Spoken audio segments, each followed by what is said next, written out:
¿Alguna vez has trabajado como un animal? ¿Lo has dado todo y aún así te han tratado como una mierda? ¿Has visto cómo tu jefe se lleva todo el mérito por tu trabajo mientras a ti ni siquiera te dan las gracias? Pues eso me pasó a mí.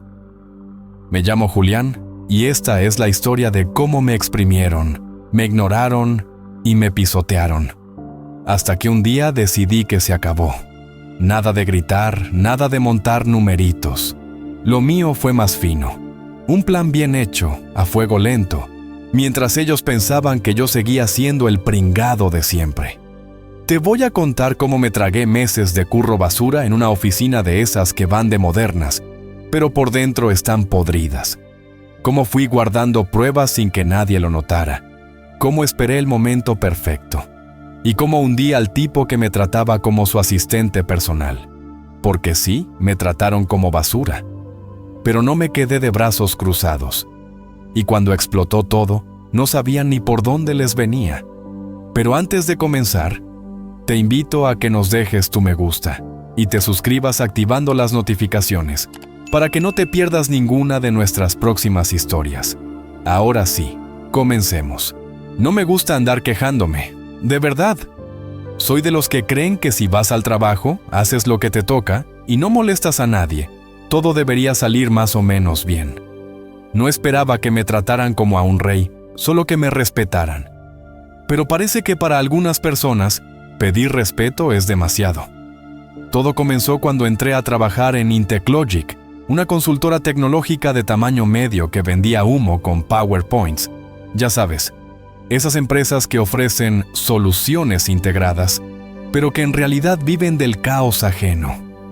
El edificio era bonito, la oficina tenía cafetera gratis y sillas ergonómicas. Eso me engañó. Yo entré como analista de datos junior. Era mi primer trabajo serio después de graduarme. Estaba emocionado, con esa mezcla de nervios y esperanza que tienes al salir de la universidad. Me entregaron un portátil, me asignaron un escritorio y me presentaron al equipo, en especial al que sería mi jefe directo, Carlos, también conocido, internamente claro, como el parásito. Carlos era el tipo de persona que vive del trabajo de los demás.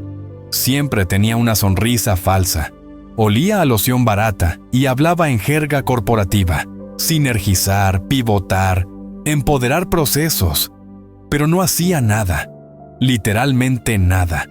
Todo lo que él presentaba era hecho por alguien más, y yo, con cara de idiota, fui su nueva víctima. Los primeros días fueron tranquilos. Me asignaron tareas pequeñas: limpiar bases de datos, automatizar unos reportes en Excel, cosas básicas. Pero cada vez que Carlos tenía una reunión con los de arriba, me pedía que le hiciera las presentaciones. Hazlo como si fuera tuyo, me decía. Al principio no me molestaba. Pensé que era normal, que con el tiempo me iban a reconocer. Error. Después de 3 meses, me di cuenta de que todos mis logros se los atribuía a él.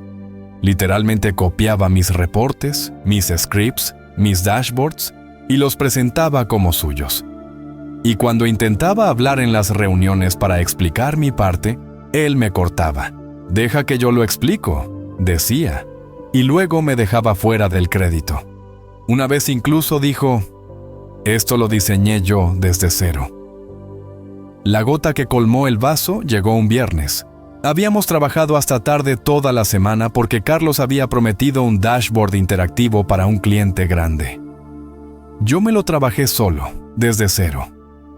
Aprendí en tiempo récord a usar herramientas nuevas solo para cumplir. Y cuando lo presentamos, el cliente estaba encantado. ¿Y qué hizo Carlos? Se puso medallitas. Dijo que había sido un trabajo de liderazgo y visión estratégica. Ni siquiera me mencionó. Ese día llegué a casa, me senté en el sofá y lo decidí. Esto no se iba a quedar así.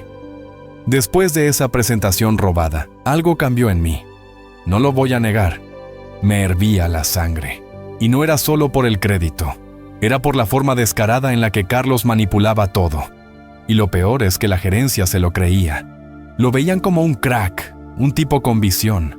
Mientras tanto, Yo seguía cobrando lo mínimo, trabajando el doble y tragándome el orgullo. No soy de los que estallan, no armé escándalos, no mandé un correo incendiario ni me puse a despotricar en LinkedIn. Hice algo mejor. Me volví silencioso, más observador, y empecé a planear. Primero, reuní pruebas. Si algo aprendí en este trabajo es que los datos no mienten. Guardé copias de todos los archivos en los que trabajaba, con sus fechas. Guardé correos, capturas de chats. Hasta grabé reuniones internas donde Carlos me daba instrucciones específicas y luego presentaba el mismo trabajo como si fuera suyo. Todo lo metí en una carpeta cifrada, con copia en la nube, por si acaso. Segundo, empecé a crear una red. Me hice amigo de los del equipo de desarrollo, de los de sistemas, e incluso de una del área de recursos humanos que odiaba a Carlos tanto como yo. Le decían el PowerPoint con patas. Mientras me mostraba amigable y eficiente, iba anotando cada cagada que Carlos hacía. Y créanme, eran muchas. Desde promesas a clientes que no podía cumplir, hasta plagios descarados de ideas ajenas. Un desastre andante. Pero lo mejor vino cuando descubrí que Carlos tenía una debilidad muy concreta. No sabía usar bien las herramientas. Nada. Apenas sabía mover unas fórmulas en Excel y copiar y pegar gráficos bonitos. Todo lo demás lo hacía copiando lo que otros hacían. Entonces me di cuenta, si desapareciera yo, Carlos se hundiría. Y ahí nació la idea. Hacer que me necesitaran hasta que ya no me tuvieran. Mientras tanto, Carlos me seguía explotando. Me escribía fuera del horario laboral. Me decía cosas como: te ganaste la oportunidad de aprender de un líder, como si eso pagara cuentas. Me dejaba en visto cuando pedía feedback. Y ni hablar de un ascenso, eso era ciencia ficción. Así que empecé la segunda fase del plan: fingir mediocridad. Empecé a hacer mis tareas más lentamente, pero de forma estratégica, solo en las partes visibles. Internamente, todo seguía funcionando igual de bien, pero ahora los errores aparecían justo donde él solía brillar. Los dashboards empezaban a tener bugs misteriosos, las presentaciones a verse menos pulidas. Cuando él pedía ayuda, yo no podía, estaba ocupado. Podría intentarlo, Carlos, pero no estoy seguro si saldrá bien. Y claro, como el muy imbécil no sabía cómo hacer nada por sí mismo, comenzó a tropezar. Primero con errores menores, luego con plazos que no se cumplían, clientes molestos. Y todo mientras yo sonreía, tranquilo, cumpliendo justo lo necesario. Sí, hice mi parte, Carlos. Lo que usted me pidió exactamente. Para cuando Carlos empezó a sospechar que algo no iba bien, ya era tarde. El cliente estrella que tanto presumía lo mandó al diablo tras un informe mal entregado. Gerencia empezó a hacer preguntas y Carlos, desesperado, intentó culparme. Mandó un correo diciendo que mi actitud era poco profesional, que no estaba comprometido, que mis capacidades técnicas eran cuestionables. Lástima que yo tenía todo guardado. Pruebas de que había hecho el 100% de ese trabajo y pruebas de que él se lo había atribuido. No respondí su correo.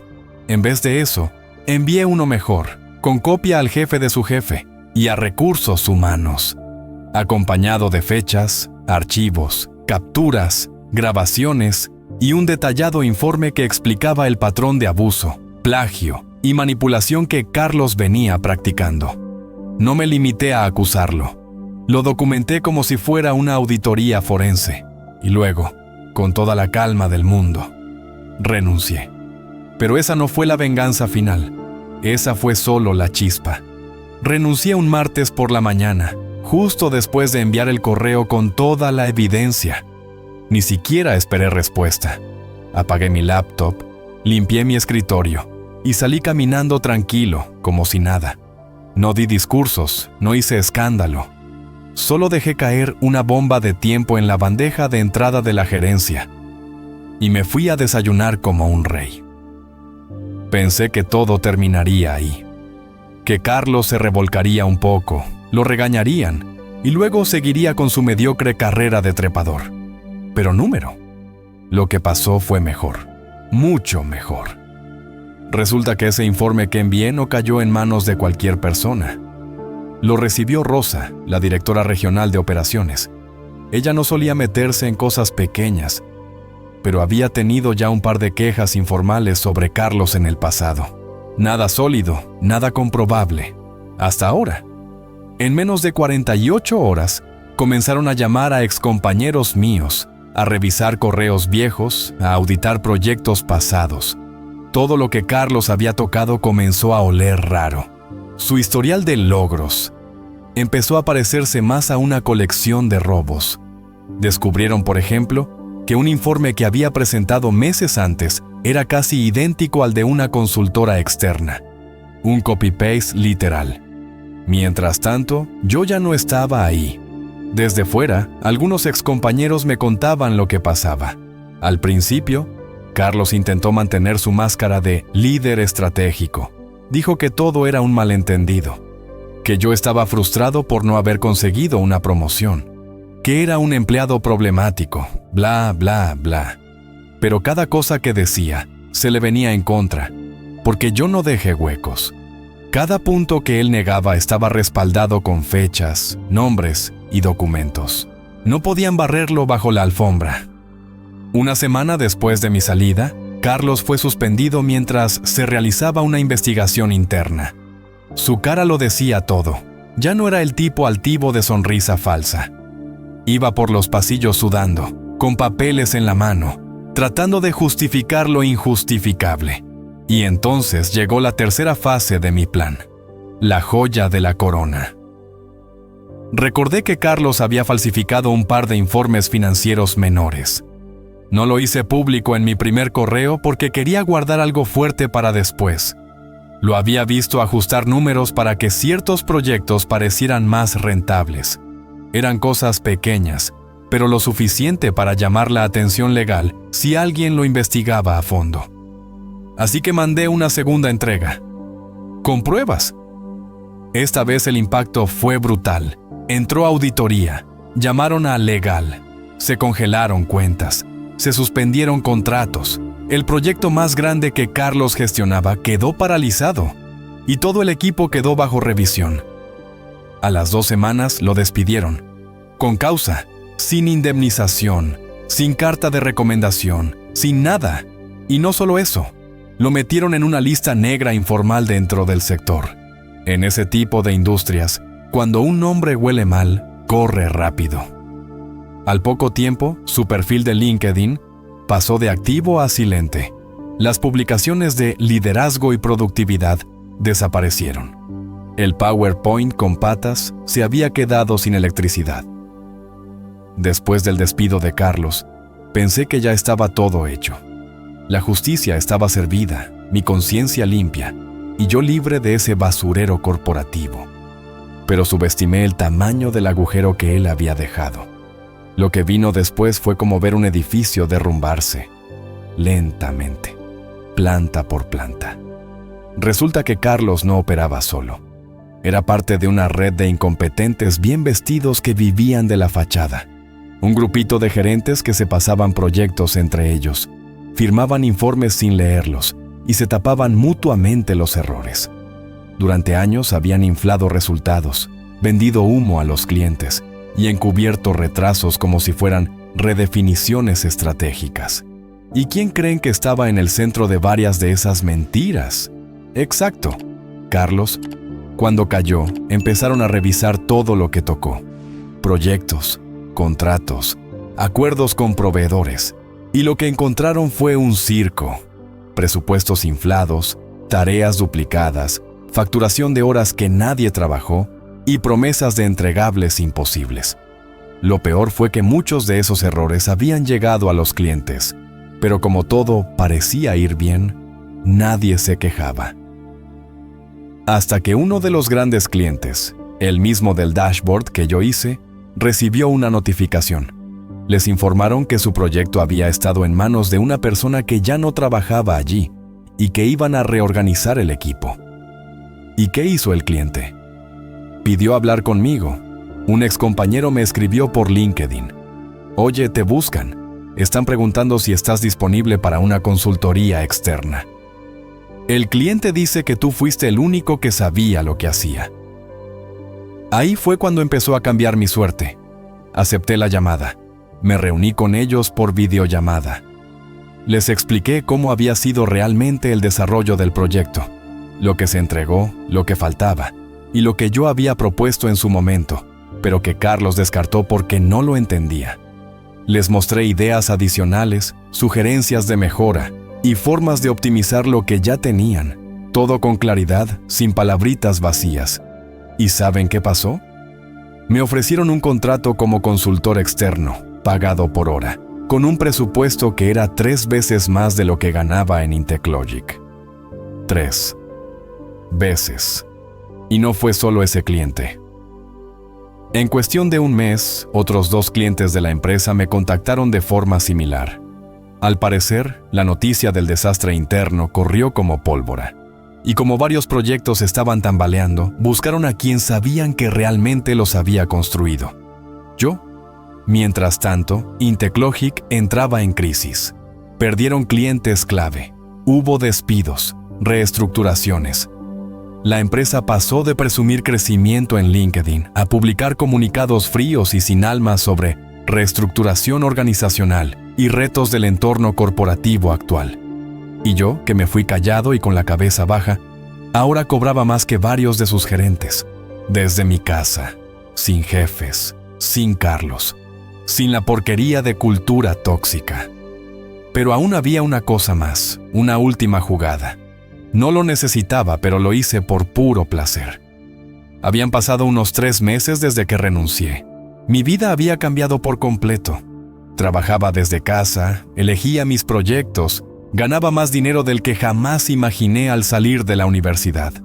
Dormía tranquilo, sin notificaciones fuera de horario ni reuniones que podrían haber sido correos. Pero todavía quedaba una espina. Verás, no se trataba solo del dinero o del respeto profesional. Era algo más personal. Carlos no solo me robó trabajo, intentó enterrarme como profesional. Si yo no hubiera tenido pruebas, me habría ido con la reputación por el suelo. Y ese tipo de gente, si no aprenden, repiten el ciclo en otro lugar. Y entonces, como si el universo me ofreciera un último brindis, apareció. Estaba tomando un café en una conferencia de tecnología local, un evento tranquilo de networking. Yo había ido invitado por uno de los clientes a los que ahora asesoraba. Llevaba una credencial con mi nombre y debajo, consultor independiente en analítica avanzada. Sonaba pretencioso, pero funcionaba. Y de repente lo vi. Carlos. Con un traje que ya no le quedaba tan bien, ojeras marcadas, y el mismo olor a desesperación que tienen los tipos que se caen de la cima sin paracaídas. Lo reconocí al instante. Y por su cara, él también me reconoció. Nos quedamos mirando unos segundos. Él dio medio paso hacia mí, como si quisiera decir algo, pero se detuvo. Me acercó una sonrisa forzada, la misma de siempre. «¡Hey! ¿Cuánto tiempo?», dijo intentando sonar casual. «Sí, qué vueltas da la vida, ¿no?», respondí, sin levantar mucho la voz. Él buscaba algo, una señal de que todo estaba bien. Tal vez pensó que podía fingir que nada pasó, que éramos viejos colegas encontrándose después de un malentendido. «Estoy viendo oportunidades nuevas», dijo. Traducción: «Nadie me contrata». «Ajá», dije, sin fingir mucho interés. Y entonces llegó el momento. Uno de los organizadores del evento se acercó a mí, me saludó, me agradeció por la ponencia de la mañana. Sí, había dado una charla sobre visualización de datos para directivos, y me dijo: «Por cierto, ¿te interesaría colaborar con nosotros en el próximo evento en Bogotá? Tu enfoque fue excelente». Carlos lo escuchó todo, miró la credencial, vio el logo de la empresa que ahora me contrataba, y se le cayó la máscara. Intentó una última carta. «Oye, si en algún momento necesitas a alguien con experiencia en gestión, tengo algunos contactos». No pude evitar sonreír, pero no fue burla, fue compasión disfrazada. Mira, Carlos, no te lo tomes personal, pero si te contacto, no va a ser para ofrecerte trabajo. Va a ser para mostrarte cómo se hace uno de verdad.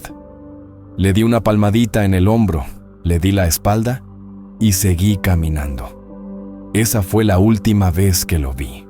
Si esta historia te tocó, si algo en ella te hizo cerrar los ojos y respirar hondo, entonces quédate cerca. Hay más verdades que duelen, más caídas y renacimientos, porque no estás solo y a veces escuchar lo que otros vivieron nos da el coraje que creíamos perdido. Dale me gusta, suscríbete y activa las notificaciones para no perderte ninguna de las próximas historias. Y si quieres mantener viva esta energía, deja en los comentarios: hoy atraigo fuerza y crecimiento. Gracias por acompañarnos hasta el final de esta historia. Hasta la próxima, mis queridos amigos.